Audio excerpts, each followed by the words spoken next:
वहां पर बेबस खड़े मैथ्यू ने सबसे कहा कि इस अत्याचार की सजा सबको भुगतनी होगी और वह वहां से जाने कहां चला गया। भीड़ में खलबली मच गई।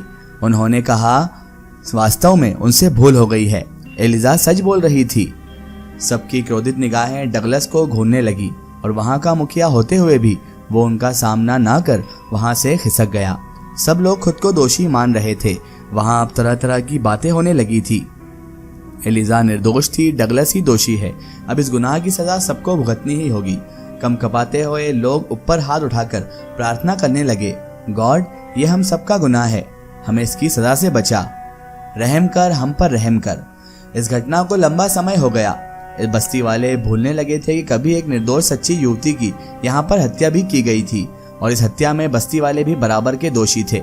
अब वहाँ का नया मुखिया और नई पंचायत बन चुके थे। पुराना बलि स्थल समाप्त कर वहाँ पर गिरजाघर बना दिया गया था।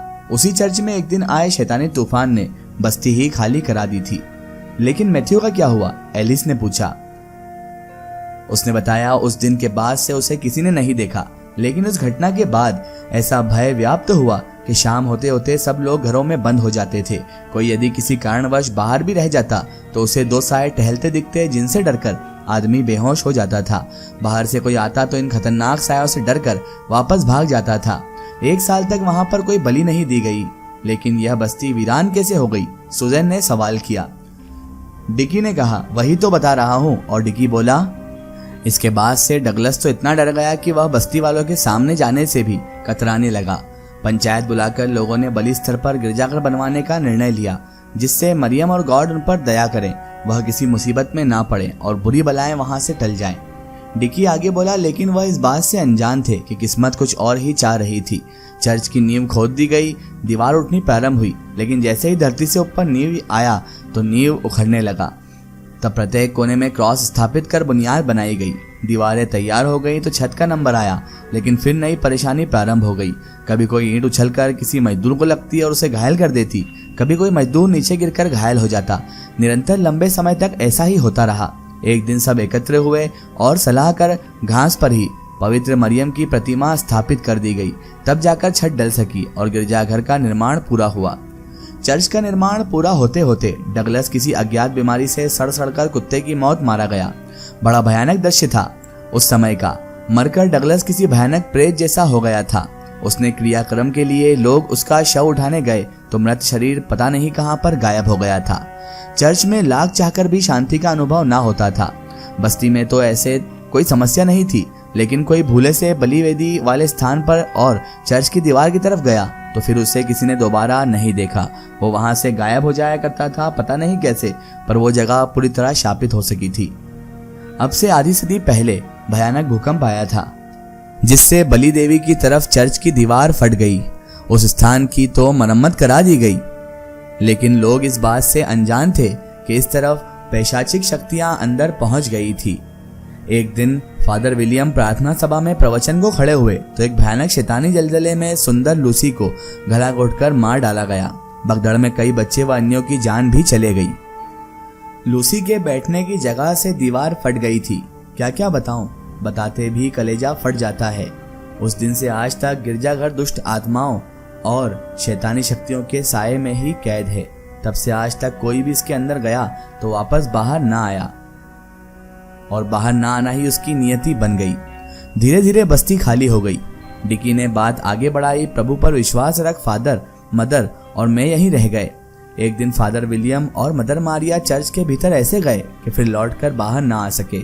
2 दिन के पश्चात उनके शव बुरी दशा में पहाड़ी की गोद में पड़े हुए मिले। तभी जॉनसन ने पूछा, तो आपने हमें यहाँ पर क्यों बुलाया है? मौत के मुंह में ढकेलने के लिए? तभी डिकी बोला, क्योंकि चर्च की मुक्ति के लिए फिर बलि चाहिए। डिकी का रहस्यमय स्वर सुनकर सब जैसे थर्रा गए और घबराहट मिश्रित क्रोध के साथ एकदम चिल्लाए, क्या हमारी बलि देकर तुम चर्च वापस लेना चाहते हो? तो डिकी बोला, नहीं नहीं, आप सब गलत सोच रहे हैं। डिकी ने शांत स्वर में सबको आश्वस्त करते हुए कहा, बल्कि ऐसा ही एक अन्य उपाय किया जाएगा। तंत्र साधना के दौरान मुझे बताया गया है कि चर्च को शैतानी शक्तियों से मुक्त कराने के लिए वीरान बस्ती के 7 मूल निवासियों के उत्तराधिकारियों का रक्त यदि इस चर्च की दीवारों पर और भीतर छिड़क दिया जाए तो शैतानी आत्माओं का अंत हो जाएगा और चर्च मुक्त हो जाएगा। अच्छा, तो हमारा रक्त निकालने के लिए बुलाया गया है? लॉर्किन भड़क कर बोला, चर्च मुक्त हो ना हो हमें कोई मतलब नहीं, किंतु हम इसके लिए तैयार नहीं है। पहले पूरी बात सुन लो, डिकी ने हौले से डपटते हुए कहा।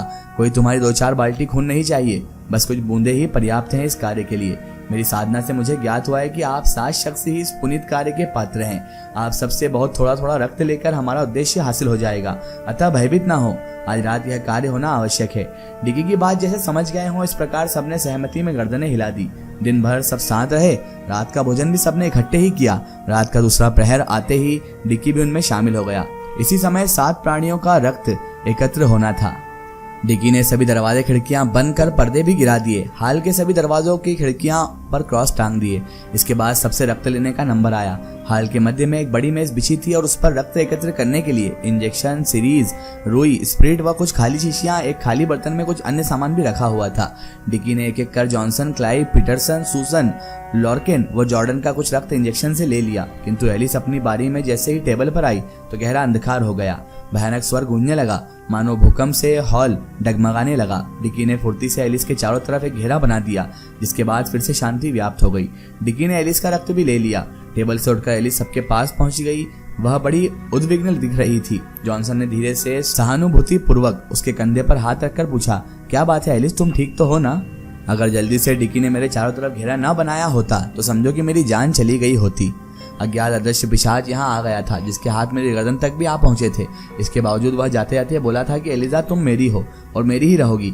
अब तो जो कुछ तुम लोग चाहते हो वह करके ही रहोगे, लेकिन कोई ताकत तुम्हें मेरी प्यास बुझाने से नहीं रोक सकेगी। रात जैसे जैसे पूरी हो गई और अगले दिन सूर्य निकलने से पहले डिकी के साथ सब चर्च की ओर बढ़े और बड़े दरवाजे पर पहुंच गए। डिकी ने सबको साथ लेकर मुख्य दरबार पर सबका मिला खून छिड़का और यही करता हुआ चर्च का चक्कर पूरा कर फिर वहीं पर आ गया। सब उसके साथ थे। मुख्य द्वार से कुछ दूर हटकर डिकी मंत्र उच्चारण करने लगा। शांत खड़े सब यह देख रहे थे। कुछ ही पलों में आश्चर्यचकित खड़े सबने देखा कि मुख्य द्वार स्वयं ही धीरे धीरे खुलना प्रारंभ हुआ और फिर थोड़ी देर में दोनों दरवाजे पूरे खुल गए और अचानक धुएं का एक गुबार दर्द भरी कर्राओं के साथ बाहर निकलना प्रारंभ हुआ। बिल्कुल ऐसे स्वर उभरे रहे थे मानो किसी को पीट कर जबरन उसे घर से धकेला जा रहा हो। कर्राहटें गूंज रही थी। थोड़ी देर बाद धुआं समाप्त हो गया। तभी एक भयानक संवेद स्वर गूंजा, डगलस और हम सब यहाँ से जा रहे हैं, लेकिन अवसर पाते ही वापस अवश्य आएंगे। जब तक यह चर्च यहाँ पर है हम भी यहीं कहीं अगल बगल ही रहेंगे और अवसर पाते ही इस पर अधिकार भी कर लेंगे। तुम सब बचकर रहना और डिकी तुम्हारा तो हम खून भी पी जाएंगे। ये बातें सुनकर डिकी हंस पड़ा। वो बोला, मेरी अब उम्र ही कितनी शेष है। डगलस व उसके साथियों की कर्राहटें बंद हो गई। वातावरण सामान्य हो गया। काफी समय तक वह सब वहीं पर खड़े रहे। फिर डिकी ने कदम उठाया और बड़े दरवाजे से चर्च में प्रवेश कर गया। वो निरंतर रक्त की बूंदें छिड़क कर मंत्रोच्चारण कर रहा था। उसने उन सबको भी अंदर आने का संकेत दे दिया। उसके बाद वो आत्माएं वहां पर कभी नहीं आई। बहुत ही थोड़े से समय में ग्रीनवेल एक बड़े शहर के रूप में विकसित हो गया। डिकी के सतत प्रयासों के फलस्वरूप उसे फादर डेविड की उपाधि प्रदान की गई और उसे ग्रीनवेल शहर का मेयर भी बना दिया गया। इन नए बने भव्य चर्च में जो प्रथम विवाह संपन्न हुआ वह जॉनसन और एलिस का था। एलिस की नानी एलिजाबेथ उर्फ एलिजा की सगी बहन थी। कभी जिस मैथ्यू के साथ एलिजा का झूठा नाम घसीटा गया था, उसका वंशज ही आज के विवाह का दूल्हा यानी जॉनसन मैथ्यू का पौत्र था। दोस्तों, अगर आप भी अपनी जिंदगी की कोई सच्ची कहानी या सच्ची घटना हमारे चैनल से शेयर करवाना चाहते हैं और आप चाहते हैं कि आपकी स्टोरी भी माय स्टोरी बुक चैनल से शेयर हो, तो आप हमें हमारे फेसबुक पेज पर कांटेक्ट कर सकते हैं और अपनी स्टोरी वहां पर हमें बता सकते हैं।